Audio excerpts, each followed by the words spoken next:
So I'm just going to show you a little few tricks about the citation management software just to bring home how important it actually is. And one of the things that I'm going to do is take you on a tour of using Google Scholar together with Mendeley Desktop, which is the tool that I've chosen to use. Now you might be using a different one, and that's okay. If so, it'll be slightly different, but it'll do the same thing. And I'll also show you about integrating kind of library resources at the same time. Now, as the video has pointed out previously, the librarian video, you do want to use a combination of Scholar and databases because you can become more focused, and there is an exercise about that. So I'm just going to go in with the Google Scholar example in this case. So the first thing to do is when you go looking for Scholar, just type in Scholar and it will find Google Scholar for you. Second thing is to calibrate your settings to the TU Dublin library, by which you just click on library links, type in TU Dublin and search, and then click these boxes and press save. So then we're back in Google Scholar and we'll be able to use some search terms. And I'm going to go ahead and use Boolean search terms, which you know and understand about, and you can Google more about or research more about. And I'm going to use some terms that I'm familiar with and I use quite regularly, such as I'm going to use the term innovation and technology, not mobile. So in terms of the features that we now see, you can see along the side here, what I'm looking at is I know that I'm going to be able to jump directly into this article. Okay, and it's even telling me that this is in the Tala Library, and this is in the TU Dublin City Central Library because I switched that part on. Okay, you can see also which publisher it's from and what format I can get it in. So you can get two main formats, PDF or HTML, to download. And in this, we can observe some quality features. As we've seen, quality of academic publications is quite important as well. You can see here how many people have cited this research. And we can see the year, we can see the related articles, we can actually find what made that article the way it is. And I'm going to just show you this citation feature here. So you can bookmark this, by the way. You can actually save it into a special library if you'd like to. That's always quite fun. So if I were to choose between the first two, I would go for the second one because it's cited by more people. And you can see who cited it by clicking on that button.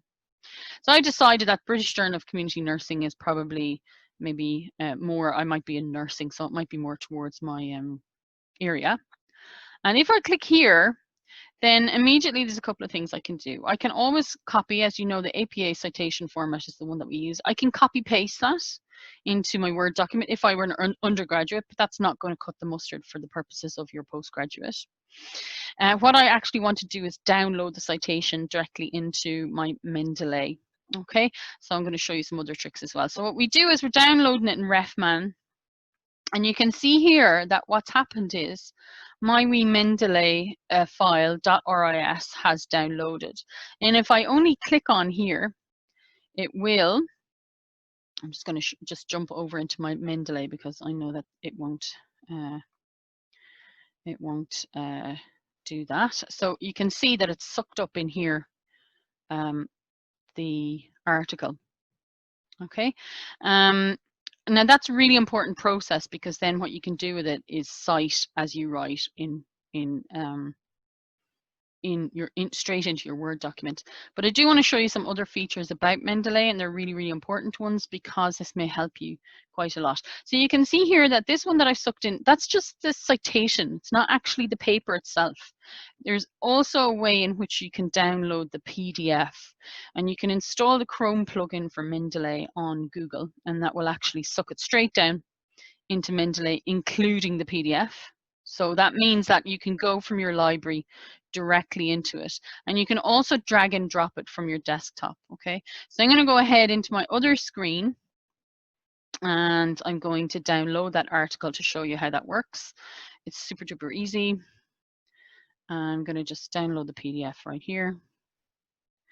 And if I then go into my other screen, I can actually drag it straight in.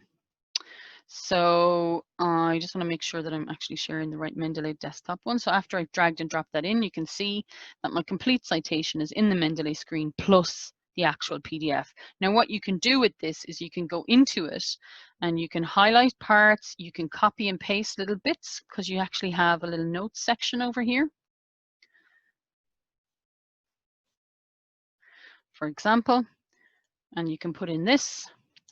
Now, what I would recommend is that you always take note of the page number, because if you're using direct citations, then you need to always put in the page number. If you're not using it and you're paraphrasing it, then you don't. But we will come back to that in the academic writing section. Okay, so it's basically an overview of the cite as you write preparation work.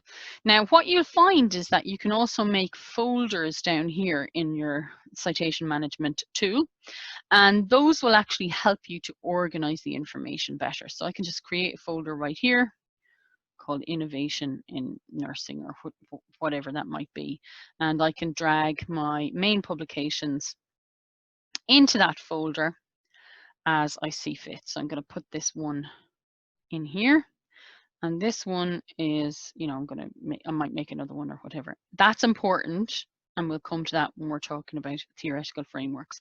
So the way in which you organize the information is something that this tool can also help you with, and the way that you take notes and figure out what's good and read them.